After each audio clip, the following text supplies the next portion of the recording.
I'm Sally Stanton and welcome to Snacks and Suitcases, the podcast packed with tips, tricks and real-life stories to make travelling with kids of all ages a whole lot easier and way more fun. And today, I'm so excited to announce that my guest is the one and only Hamish Blake. Mom, can I pack all my teddies? Okay, let's get started.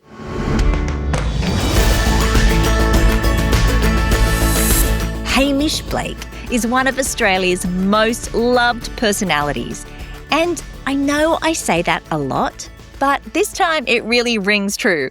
From Aussie radio royalty to TV superstardom, Hamish has won 2 gold Logies, received a Medal of the Order of Australia, he's the current host of Lego Masters, and let's not forget the ultimate parenting flex. He voices Jack's dad on Bluey. Yup, Bluey. He's also husband to the brilliant Zoe Foster Blake, dad to Sonny and Rudy, and the undisputed king of birthday cakes. And today he has so generously squeezed Snacks and Suitcases into his busy schedule. In the podcast, we're chatting about his secret travel agent skills and his lack of packing skills, the highlights of his family trips, from visiting schools in Africa to scaling cliffs in Italy, why cycling holidays are his happy place, and how a mishap could be the beginning of a new adventure. Oh yeah, and he teaches me what scroggin is. So pump up your tyres, grab your backpack and your snacks, because after this episode, you may just be tempted to get your kids on wheels and into the wild. Hamish Blake, welcome to Snacks and Suitcases. My 2 favourite things. Great to be here. Oh, fantastic. I named it the right thing then. You have. It's a great name. Now, you're a man of many talents, Hamish, as you know. TV, radio, podcasting, baking epic birthday cakes.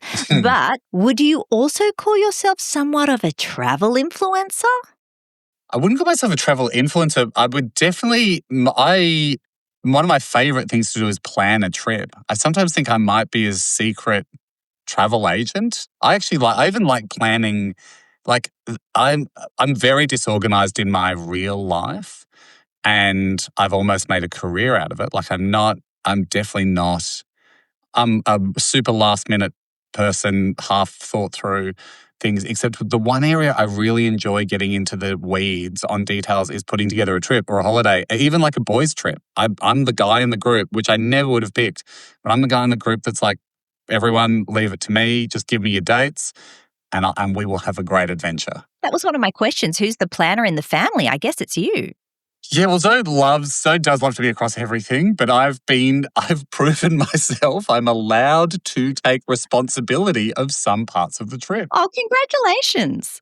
No, you don't understand. I'm not even allowed to do the kids' school lunches. So for me to be able to do, take responsibility for large chunks of holidays, sometimes even whole holidays, that's a real step up for Haim. Wow. Well, yeah, I'm very impressed, actually. I wasn't expecting that answer. Yeah, I mean, it's no one would, because Zoe's extremely capable, super efficient. And look, some things do slip through the crack. The reason Zoe's hesitant to let me plan is, and I think this is true in most relationships, I think sometimes you have the same attitude, but often different people have different attitudes towards uncertainty or unpredictability or chaos.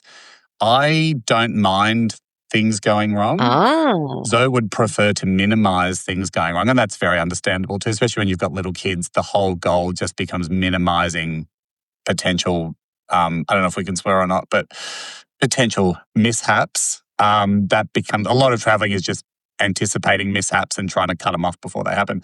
But I think as the kids get older too, I don't mind a mishap or two, especially on a boys' trip too. Like if if you end up in Iceland and you're lost, that's awesome. When you've got a 2-year-old, that's not No. for us. Some people love that.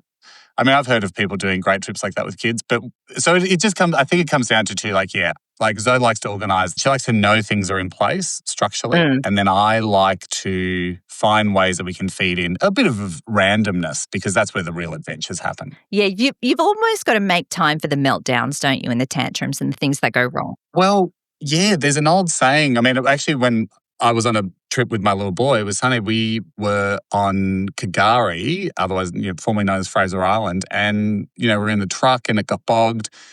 And this guy came along and he was like, "Oh, great, good," like because it's all sand, like you're all full driving in sand there. And then his saying there was like, "Well, it's not an adventure till something goes wrong." And we're like, "Oh, we like that." And so that's become a bit of a mantra for some of our father-son trips. That way, Yeah. you just get to reframe things when things go a bit sideways, then it stops being a holiday and it starts being an adventure. And that's great. Well, that's cute. I love that. Well, you have taken your kids around the world. What are some of the destinations they've been to?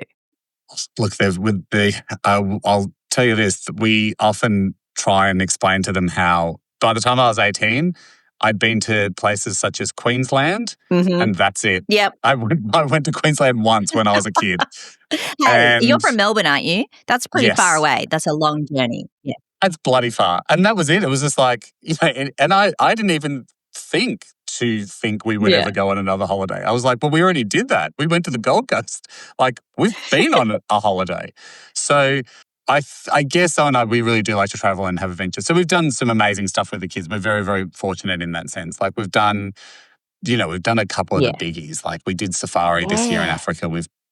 Japan was a huge Yeah. family favorite, and that is the highly requested. Can we ever go back? Of course, Japan is amazing, the best. Ah, we've done. You're great. We've done Europe. They're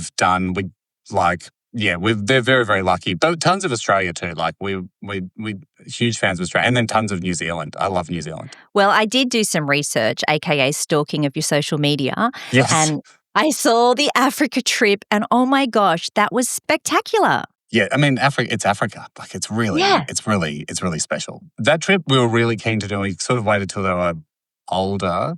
It was earlier this year, so they were 7 and 10, the kids. But I do a bunch of work with a charity called School for Life, which was founded by a great Australian woman called Annabelle Chauncey. She set up 21 years ago, and they've built 3 campuses, 3 schools in Uganda. Because like schooling in Uganda is hard and almost non-existent, and a lot of kids just don't go because they need to work, and so a lot of kids don't get an education, especially girls past like 7 or 8 years old, and they can't go to school because it costs money to go to school, and it's just there's huge barriers to Ugandan kids getting an education. So Annabelle set these schools up. It's amazing. Kids come, they get 3 meals a day there. They're all super happy. They learn. It's a safe environment. And a lot of those kids have gone now through to year 12, and their year 12 kids are coming back and helping the younger kids. So it's a beautiful thing, and I love being involved with the charity. But we were like, well, we've got a chance to go and see the schools. And so we wanted to wait till the kids were old enough to kind of handle rural Uganda, which is very far from the beaten path. And that was awesome, and that was a really beautiful experience for the kids, seeing the schools and being amongst the kids. So there was that bit, and that was our heart and soul part of Africa, to be like, okay, let's really show you guys a part of the world that is very real for a lot of kids, and this is not the eastern suburbs of Sydney, and Yeah, very different to our lives over here. So let's really think about Sonia, who has to walk 4 k's a day to get water, and when we're just in the pool, and we're not trying to guilt trip you guys, but let's keep it in our minds for a bit of gratitude. And then, of course, after we did that, then we went to Cape Town, and then we went and did safari as well, and did the animal side of Africa. So it was awesome. Yeah. Gosh, but how did they react to that when they went to the school with all the other kids in Uganda? It was beautiful. It was lovely. I didn't really know what to expect for the kids, and we had a little talk to them. We're like, look, this is going to be really unlike your school and really unlike anything you've been to. Yeah. But I was super proud of the kids. And you remember, of course, globally, kids are kids. Like, they like the same stuff. They want to have fun there. Yeah. It was beautiful to see. I was in my mind going, man, if I was in year 5 and I went to another school in Melbourne, I would be nervous, let alone going to a school in Uganda where I am definitely the only white kid that they'll see for months. And so just that strange double layer, I suppose, of going, this is a different school, but it's also a different country and a different culture. But it was awesome, and then the people we were with are very alive to that fact. But most of the time, like, we were touring around and we were in classes and seeing different things. But the funnest parts were when we just had a few hours to hang out and get to know the students and like eat lunch and we'll Dance. do a lot of dancing, which is my favorite part of Uganda. There's just seems to be never not a reason to dance. Like, and they're the best dancers too. Like these little kids who just have amazing dance skills. So you start the day dancing, you kind of dance at assembly. There's like several school songs and dances, and then you just kind of do freestyle dancing at the end. So there's a lot of dancing. And we need to bring that culture here, a bit of that dance culture. So to be honest, 1,000%. We were like, what is this school system we have where everyone sings these like dreary songs and no one wants to do it? And you cut to Uganda and it's full, there's like clapping and like heaps of like rhythmic call and repeating. And there's even in class, they'll sometimes just get up if the mood is lacking. Like the teacher has a bunch of dances they will do in class. Oh, that's awesome. And there was this one thing, it's a Ugandan thing, but there's a clapping chant they do when someone gives a correct answer in class, which we still do at our house, where you go, like if they were talking, like we're in like a science class or whatever, and they're like, okay, air, what is air? How come it moves? It is and then someone's like, it's a fluid. And then the teacher's like, yes, correct, clap him. And then the whole class will go, it's that cadence. And so at home now, if one of the kids does something right, or sometimes if Zoe and I do something right, the kids will be like, clap them. And then we all have to do the clap like that, that particular cadence. You'll just be communicating with claps. One of the many things we've taken away from Uganda. So it was very cool. That was an awesome trip. Wow. I would love to take my daughter to Africa. I've always been worried about all the shots the kids have to get and the malaria tablets and stuff. Yes, that is a valid concern. And a lot of people, again, I'm not a doctor and this is not medical advice. Please speak to your healthcare professional. But we did the shots and that's just part of the lead up. But I think, as you've probably talked about on the show before, I'm a big believer that the lead up to the trip is easily half, if not more of the fun, more than half of the fun of the trip. Like talking about the trip, looking at a map, talking about where you're going to go, thinking about what it's going to be like. I love the anticipation of a trip. My worst nightmare would be finding out that we're going overseas tomorrow. I'd much rather know that we're going overseas in like 9 months. Oh, so true. Hamish, that was a bit like my interview with you today. You agreed to do it so quickly. I didn't get to enjoy the excitement and anticipation for very long. I know, but then you get in, you're like, oh my God, is this it? But so the shots is part of the fun of Africa. I mean, it wasn't fun. There was some tears, but the malaria tablets, it's funny. Different people have different attitudes. Like I was very, like mosquitoes love me, so I was pretty. Oh, you didn't care? No, I was like militant on taking the malarials. But then some people are like, it doesn't make me feel good, it gives me weird dreams. And they just kind of, everyone I think in the first few weeks in Africa is taking them. And then after a while, people are like, eh. And I think the more we spoke to people, like there were Aussies that work at the school in Uganda or help in the construction of the schools that have been there for 6 months. And then there are some are like, oh, mate, if you get malaria, you just go to the hospital and take the... And again, I'm not recommending people do this. Some people get malaria worse than others. But there were people we spoke to that just were like, oh, yeah, just, obviously no Ugandans are on anti-malarials. It's just, if you get it, you just treat it. But it's not fun to treat. And if you're only in Africa for like 7 days, you probably just want to make sure you don't get malaria. Yeah. Actually, Phil didn't take them because he was worried about getting sunburnt because apparently you're more susceptible to that. That's true. There are some that make you photosensitive. Yeah. But I was just a big proponent of, I just went hard, long sleeves, long pants. And that's a win-win for sun and mosquitoes. All right, let's switch gears to Blake's on bikes. Do you like what I did there? Switch gears. Yeah. Well, it's that's smart bike chat. Except my daughter refuses to use gears. She just thinks it's too complicated. So she has a pretty difficult time on our bike rides because she just sort of picks one gear and sticks in it. Oh, I don't actually know how to use the gears, Hamish. Yep. Okay. Well, they make hills. They can make hills a bit easier right.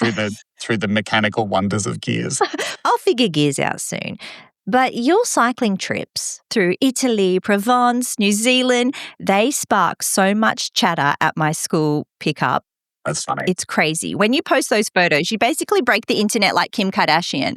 It became so popular. Do you realize this? We do a lot of people are telling us that they've gone on similar bike rides, which I think is great. Yeah. Like I'm the bike rider in the family, so I Okay. was so surprised when a few years ago Zoe was like, "Why don't we do a family bike ride?" Oh, she came up with it. Well, I would just, I've been a cyclist for like maybe 10 or 15 years, and they're used to, and I'm the full annoying dad cyclist, so they're used to me sneaking out the door early in the morning, or I've been on the odd kind of like epic kind of boys' adventure off cycling overseas. Yeah. But then the first one we did was in New Zealand, and it's a great trail. Highly recommend. It's called the Central Otago Rail Trail. Oh, yeah. Any rail trail, I will say, is great. If you've never biked before, I would say just find a rail trail. There's great ones in Victoria, like through Gippsland and stuff. That's a cracker. Are these all flat? Well, that's the thing. A rail trail is always flat because what a rail trail is it's where a steam line rail used to be, like in the 1800s. Oh, wow.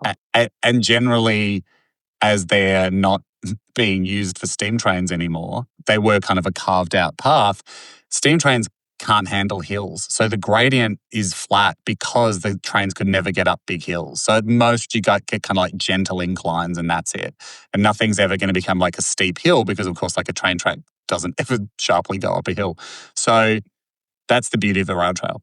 They have really, really gentle inclines. So and there's no traffic. They're often just like bikes. Well, they are just for bikes and walking. So anywhere you can find a rail trail is a cracking place to begin. And it's the perfect family holiday. It really is the perfect family holiday. There is something magic. I'm a big believer. I love a holiday where you have a mission for the day. And it's so like, it's funny because it just gives the day like a sense of purpose. Not taking anything away from the traditional Queensland/Bali/European holiday where you just go to a hotel and you buy a pool. I'm not the biggest fan of that as a trip. It's fun. You can do it once, but it doesn't excite me to go, I'm just going to spend 7 days by a pool and you wake up and you're like, what should we eat? And then that's the day. I love I think the bike riding adds this fun, I almost want to call it a faux purpose to the day because no one in the world cares if these 4 people travel 23 kilometers by bike today. But you do, like your family really does, and you've got maps and like a big part of the trips for the kids is we let them make their own trail mix bags. So even if we're like in France, we go to the French supermarket and we get Glad bags and we're buying like, pretzels and nuts and lollies and things to make trail mix. They wouldn't agree to bake some bikes if we were like, hey, we're phasing out Scroggin bags. They'd be like, what? That's the whole point. That's the whole reason we go. So what did you call it? Oh, Scroggin. Is it like when you go, like camping when you're a kid, like bushwalking, Scroggin, like peanuts. Oh, I've never heard that before. I think it stands for, what is it? Sultanas, chocolate, oats, raisins, peanuts. Yeah, something like that. Really? Scroggin, okay. Yeah, it's like anyway, well, we've always called it Scroggin. I think some people call it other stuff. Trail mix, yeah. Trail mix. Yeah. Making the Scrog, well, we call it. And then there's always little stops on. It's not really. It just turns, it's basically Halloween in a bag. We try to sneak in, the best we can do is like try to sneak in like banana chips or something. Yeah. And then there's just 85 banana chips with shards of M&Ms on them left at the end of the trip. Like they just get eaten around. But that's the fun of you wake up and you're looking at the maps and you're like, all right, guys, this is what we've got to achieve today. So it's great. Everyone's all in. Like no one's even remotely thinking of anything like a screen, or there's no boredom because you've got a mission and you're riding and you're looking after your bikes and you're looking after your gear. And I don't know, I'm a cyclist, so I believe this anyway, but I think there's something magical about the speed of a bike that's about the right way to see the world. Yeah, a nice cruisy pace.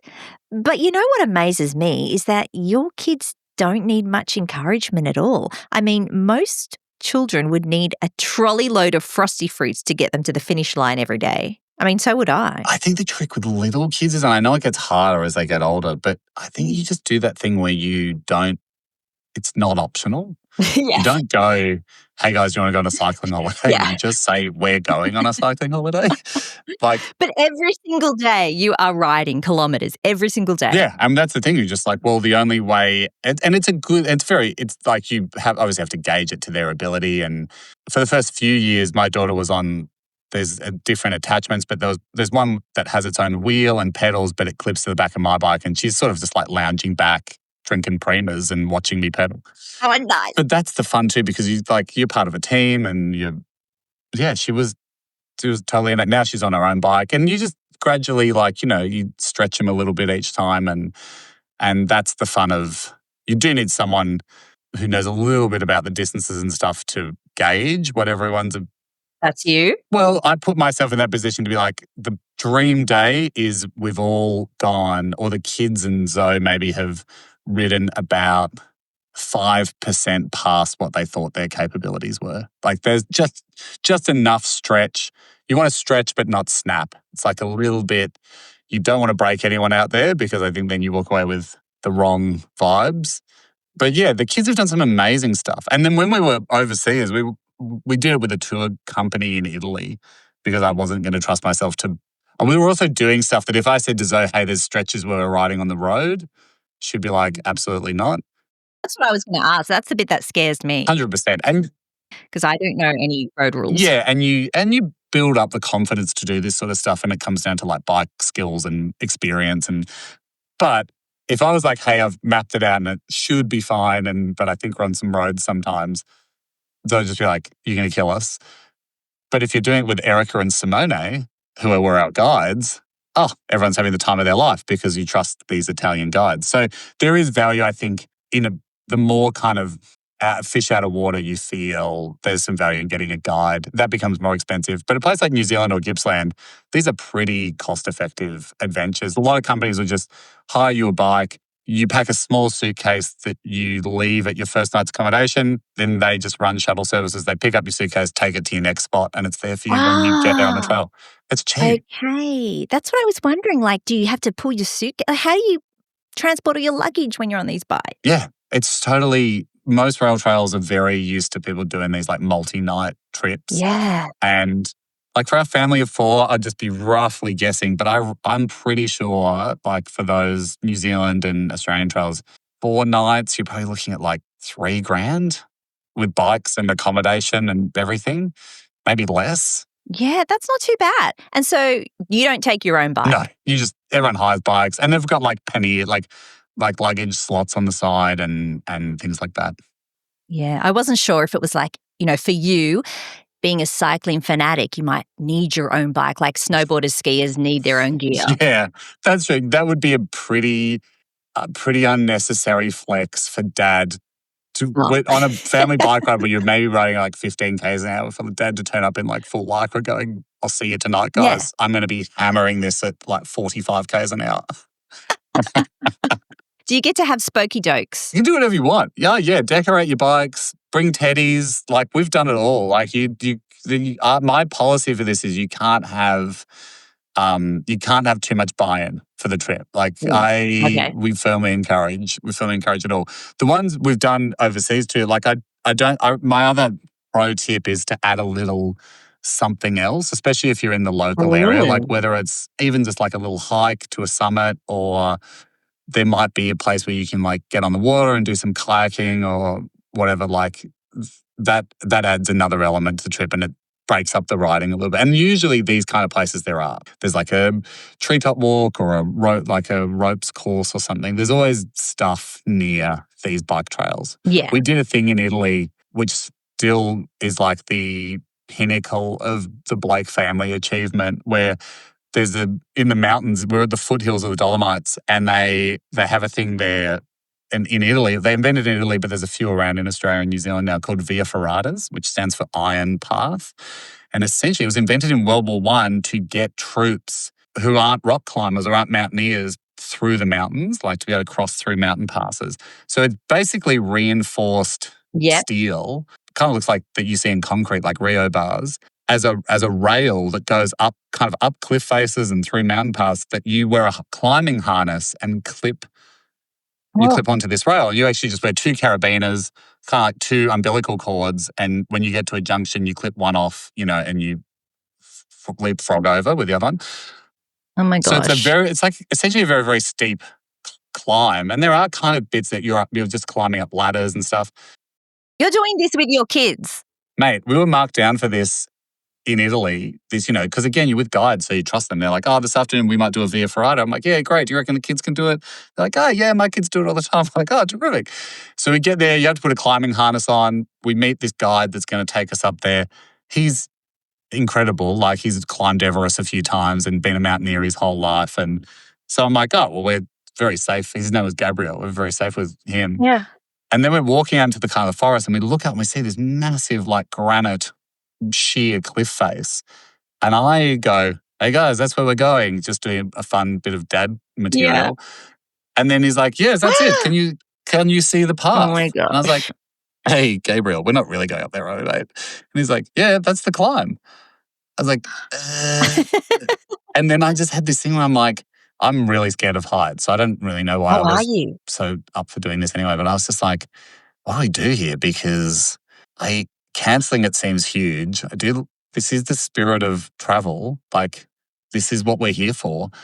But don't ignore it. Explore it, Dad. Mate, to see our little... That's our saying. Lean in. And to see our little kids going up. It was actually an amazing example of attitude being infectious. Because they went up, they were with Gabriel. He's singing, he's teaching them Italian mountaineering songs. They were fine. And it was a new fear unlocked. And I wouldn't say that our kids are like crazy risk-taking kids either. They're quite happy to hang back. They were just like super courageous with it. And Bazo and I were at the back having a talk going, hey, we're terrified. Everything in us was like trying not to scream out like, be careful, don't fall. Because like we were 100 meters off the actual climb was over 200 meters. So we're like hanging off a cliff face, hundreds of meters up. Really? I mean, you clipped in, but you're on a ladder in the air and you're looking up and seeing I think Rue was like 6. And she's so little that she can't kind of reach the next rungs and she's on a cliff face. Oh, you're giving me anxiety just hearing this. I mean, I get sweaty palms just remembering it now. But Gabriel was a legend and I was like, our biggest challenge here is we just have to be quiet because if they hear the panic in our voice, they'll get scared. But if not, they're going to be okay. It's so surprising what kids can do. Mate, and so funnily enough, from that Italian bike ride, by far that rock climb was the height. Like, that's what everyone remembers. I can't believe you're afraid of heights with all the things you've probably done over the years on television. Surely you've had to tackle heights. I mean, I've done it. Oh, yeah, God, I've done it. I was just terrified. So I was afraid and had to do it. It's amazing what being on TV can make you do. You sort of think you're invincible a little bit sometimes. Well, yeah, and it was just sort of just like the positive application of peer pressure. I was just, and because it was like our show, it was our company making it, was just it was never on the table to say no. Yeah. It never occurred to me once that I had free will in this. It was just like, well, this is happening, so it's just going to be happening with you can either enjoy it, you can be terrified, your attitude is completely up to you. But the one thing that is definitely happening is this. And so this is happening and you can choose your attitude. And you're being paid for it, so just do it. Yeah, there's just no doubt it was happening. I remember we watched that Ewan McGregor show with Charlie Borman, The Long Way Down. Remember, I was watching one episode once and they're on motorbikes and going through Africa and they get to a bungee jump. And then the whole episode's leading up to the bungee jump. And then Ewan McGregor's like, I'm not going to do it. I can't because I don't want to get injured because I've got to shoot a movie soon. And it was just so, I mean, he's right. And that was the right call. But I remember just as someone that was making travel shows, I was like, what? I didn't know you could say no. What is he doing? Yeah, Ewan McGregor, come on, toughen up. So with these cycling trips, do you have another one planned? Yeah, I'm working on the next one. We need to get better. Not enough cycling's happening this year between trips. So I've got to get some after school cycling. I can't tell them it's training, but we got to get a bit more bike riding happening after school because can you ride to school? No, it's a bit hectic, unfortunately. It's dangerous. Yeah, it's Sydney traffic. But there is, and also there's also the will to do it is lacking. I'm up for it, but I certainly don't know if the rest of the kids are. I include myself in the kids. I'll do it, but the rest of the kids won't do it in the family. You're one of them. For when they're older, there's one called the Alps to Ocean, which is epic. That's in New Zealand. That's about a 7-day trip. You start in the middle of the South Island and you go from the Alps and you ride out to the ocean. Beautiful. That's a cracker if people want to look into it.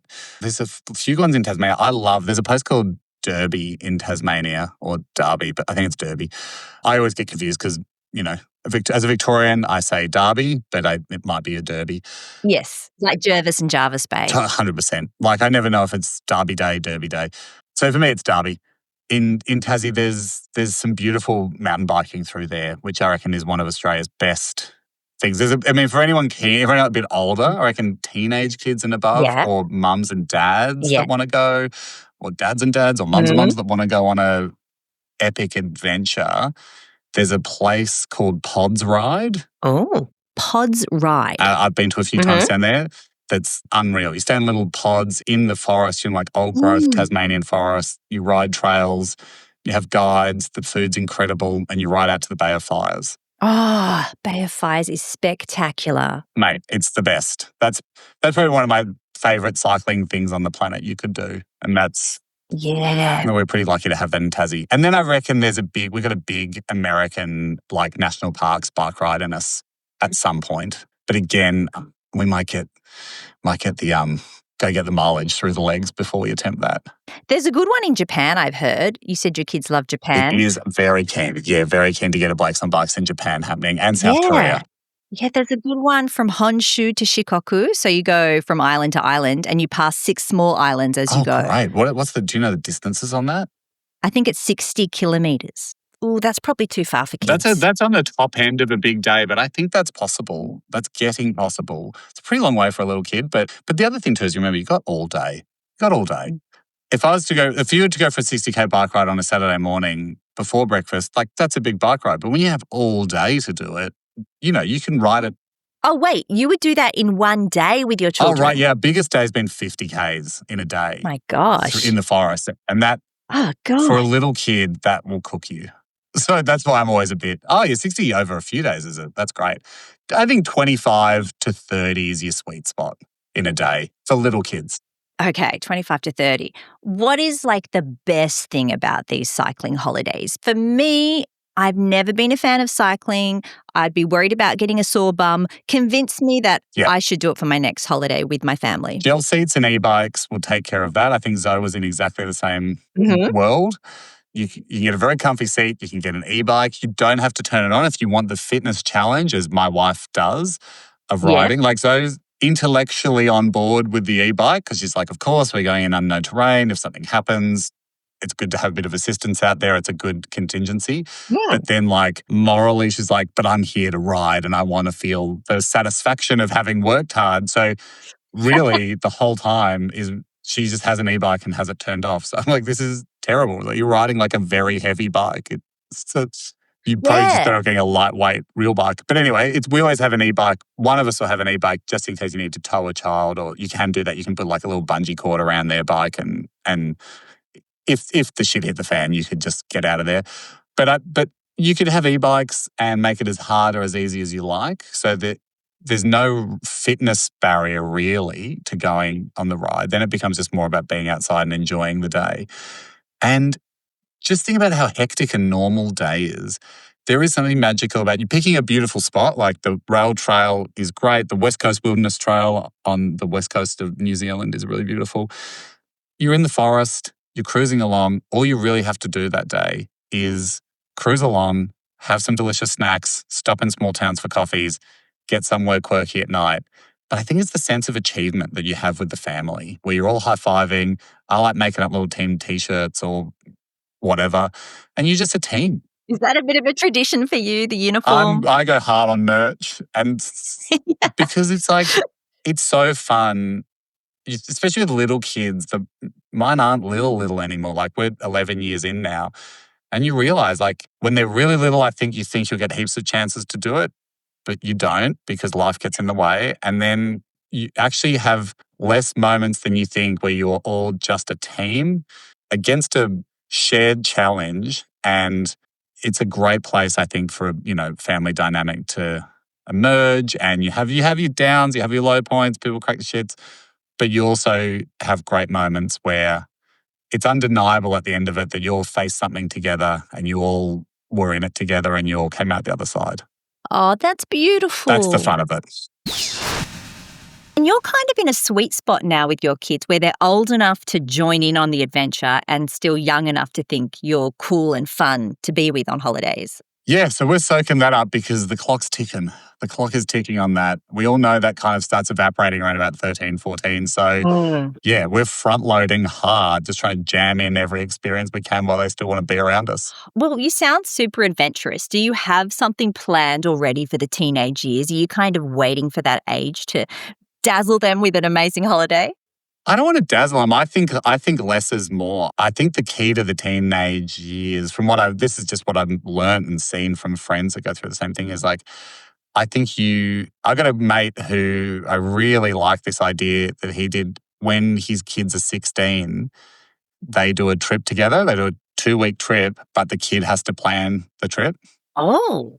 And so they have to figure out, like, he'll pay for it, but they have to figure out flights, bus schedule, how are we going to get from the airport, what are we going to eat, and they have to kind of put it together. So I like that because it puts it on the kid, and there'd be a lot of great things that you learn from that.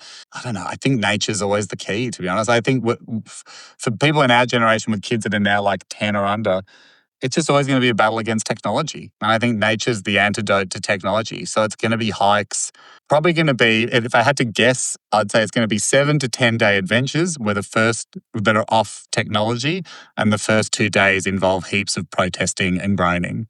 And then by the end, hopefully, there's been enough time in nature with a little bit of physical hardship that it's transformative and worth it. I don't want to scare or dishearten you with my childhood story. Did you have to do lots of hiking and camping? We used to rough it. I mean, I did go on some pretty good holidays overseas, but at 9, my dad took me hiking for 3 days Right. in the bush where we had to dig holes for toilets, no showers, that kind of thing. And nowadays I do not like any of that. No, but are you glad you did it? Oh, I don't know, Hamish. I'm not going to say I'm scarred. No. But I was always a timid child, scared of everything, scared of the bush. My dad wanted me to get into sailing, all these amazing things that people are doing, as adults today. And I had the opportunity to get the skills, and I was just so scared. Yeah, me too. I'm not too dissimilar. Like, I look back at all this shit, and Dad's like, "Yeah, I tried. You weren't into it." And that's okay too. I think you got to kind of meet your kid where they're at. And so I think there's a way. I think there's a way you can have your cake and eat it too, a little bit, in that sense, where you can, everyone, we know our kids better than anyone. And there's that thing of being like, yeah, this might not be exactly your favorite thing to do, but we also can't just play Street Fighter for 10 hours today because that's your favorite thing to do. We're going to go and see some stuff that might not be immediately applicable or like immediately the funnest thing in the world. That's where being a parent comes in. We're always making that call, aren't we? We're always kind of making the call, especially with kids under 10, to go, yeah, we are the parent, so we kind of have to make the call of what's going to be best long term, and we pick this. I think most of the time when your heart's in the right spot, you kind of land pretty close to getting it right. Yeah. I mean, my daughter's 10, so I know exactly what you're talking about. And she's an only child, so when we do travel, you've really got to organise things to get them off screens and wanting to take part. And it will become more of a hassle. There's the whole world is engineered to keep them on screens. So it will become more of a battle. And I just think, like, as I was saying before, it's like you just have to be like, you just stop asking. You just go, okay, hey, this is the holiday. Like, we're rafting for 3 days, and this is what it means. Yeah. And this is what we can take. Well, luckily, my daughter actually asked to go to New Zealand next school holidays. Sick. So loads of adventure there. New Zealand is just the best country at doing things outside. They bloody love being outside. I can't wait. That's great. Do you know what you're going to do? We're doing the North Island this time. So we're starting in Auckland and then flying out of Wellington. So just making our way down. So far, we only have Hobbiton planned. Well worth it. Well worth it. But the fun part, New Zealand's the best too, because New Zealand is like one giant small town everywhere. Yeah, it does have that vibe, doesn't it? Really charming. It's a great place for road trips and a great place for travels because there's always something, an hour away. And the best thing about New Zealand is it hasn't been fully homogenized. Like, you go in, every town has its own, small businesses and small restaurants and quirky things and stuff they're known for hasn't got to that stage where it's like all those places die out and then it's just the same cafes, the same restaurants, the same that can happen. But there's still I'm a big fan of road tripping around New Zealand. Oh, good. I'm looking forward to it. Now, I did want to ask you, Hamish, what your true travel style is, but I feel like I know what it is. You're an adventurous guy. You love getting outdoors. Action, action, action for you. I'm an adventurous person and I buy heaps of gear, but I also am not a great packer. I've had many times where part of the lead up to the holidays, me loving buying gear and laying it out. And then I usually buy too much. And then I also have had a few times I'm like, God damn it. I have an exact jacket or gloves or waterproof booties I need here, and I didn't bring them because I sort of thought last minute we wouldn't need them. So I do a lot of that too. I did notice I watched the podcast video with Bo Miles, and you left Rudy's boots at home. Yep, that's classic. I have everything. I pack on a pure whim. Like the stuff that makes in my suitcase is outrageous. Like last minute, a pair of pants that I've never worn for 4 years with tags on might just suddenly become my one pair of pants for that holiday. There's some real head-scratching decisions that go through my mind on packing day. Zoe packs a week out. Yeah, I me too. will never pack. I don't pack the day of if we're going internationally because usually you're out of the house at 5, but I'm definitely late the night before. Oh, gosh, I love packing. I don't like unpacking, but I love packing. Yeah, no, I just generally figure we'll be fine. Like it'll sort itself out. Well, you're smart having uniforms. You know what you're wearing every day. 100%. Love the uniform. It's sorted. That's very, very clever. Have you ever taken your kids on a long-haul flight when they were babies? Yes. We went to Greece when Sonny was about 6 months old. 6 months? That can be a tough age on a flight. Well, it is. People were like, hey, go over. If you're going to travel with a baby, do it before they're 9 months because they're just in a carrier. They can't move. Yep. We naively went at 9 months and it was torture. The flight was terrible, but the overall cost-value ratio was still highly in favour of benefit. Yeah, your kids will never be that cheap again. I was going to ask you if you have any tips for flying with young kids, because that's a big question I get on this podcast. Everyone wants to know how to make it easier. How do you? I mean, there's the classics like see if they respond well to Finnegan and test it before you go, because some don't. But mate, we're just like everyone else. Like you come in with a strong plan and it completely goes out the window. Like, you come in going like, okay, guys, we've got books, we've got colouring, we can have 1 hour of iPad and, we've got some barbecue shapes as a backup, but let's try and eat healthy. And then, in the flight, you're just like, eat whatever you want, have 10 hours of iPad, let's just get through this. Like, we don't care. All bets are off. It's Armageddon. So it's just complete Armageddon. And then you can try and get back to normal life after that. So true. All rules go out the window, right? No rules. Absolutely zero rules. You can implement those when you get home. Kids are obsessed with Hamish, so of course I had to get some questions straight from his superfans. Full disclosure, the first one's my daughter. Hi Hamish, my name's Piper. What's the weirdest thing you've ever eaten on a holiday? Oh, weirdest thing I've ever eaten on a holiday. I mean, I guess that going away with Andy for TV has to count as a holiday. And in that case, I've eaten some real weird stuff. Tarantula was probably up there as a bad memory. I also had 100-year-old tofu, which... Oh yeah, I've had that. Actually, you've eaten 100-year-old tofu? I thought it... Yep, in Taiwan. Yep, tasted and smelled pretty much like diarrhea. I thought they were trying to make me eat diarrhea. I remember it smelling worse than it tastes, to be honest. But the tarantula, I've never tried that though. Crunchy. Yeah, Cambodia. Okay, here's another one. This is Ollie. If you could build any city out of Lego, what city would you build? Oh, any city out of Lego. I think New York would have to be the classic. I've seen, and this is a bit of a cheat because I've seen Brickman do New York, like a full-scale site. Well, not full-scale, but like, a perfect replica of New York. And gee, it looked pretty good. Oh, wow. I'd love that too. And one more from Zoe. Would you rather go to England in summer or Australia in winter? Oh, good question. Very worldly to know that travel's seasonal. I think I'd have to do England in summer. I mean, like if you're going to go to England, I base this on the fact that if you're going to go to England, definitely go in summer. I've done England in winter, and I don't think there's too many fans of England in winter out there. I love cold weather. I might like it. I like cold weather. I mean, England's not a hot place. Like, if I had to choose between the beach and the mountains, I would choose the mountains. But Yeah, me too. But England in summer we're talking like 28, so it's just a nice temperature to go and enjoy England. All right, Hamish, I ask everybody 5 fast questions at the end. Are you ready for yours? Go for it. Which do you prefer, window or aisle seat? I'm a window. When travelling, I never leave home without my... Well, I was going to say backpack because I just jam it. I've got a lot of pockets and I just have a lot of contingencies in those pockets. Like, even like rope, carabiners, wet wipes, emergency sunscreen. And I just add to it. I never take things out of my backpack too. So if I need something, odds are there'll be like one Sudafed in one pocket somewhere. So backpack.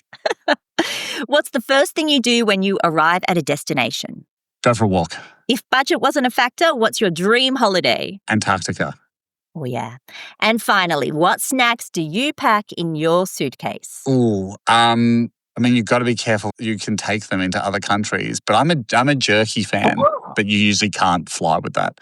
So I take chocolate, to be honest. I take like a Haig's chocolate too, just in case you ever need a block of chocolate or a bag of chocolate frogs. Yum. Yes, I love their chocolate frogs. The dark ones are the best. That's it. So sometimes, because worst comes to worst, sit up in bed, have a little nibble of a chocolate frog and you're a happy man. Absolutely. Well, thank you so much, Hamish. I really appreciate this so much. I know you've got to run, but I hope you have another amazing cycling holiday this year. Hey, mate, that was great. Thanks so much. Thank you, Hamish.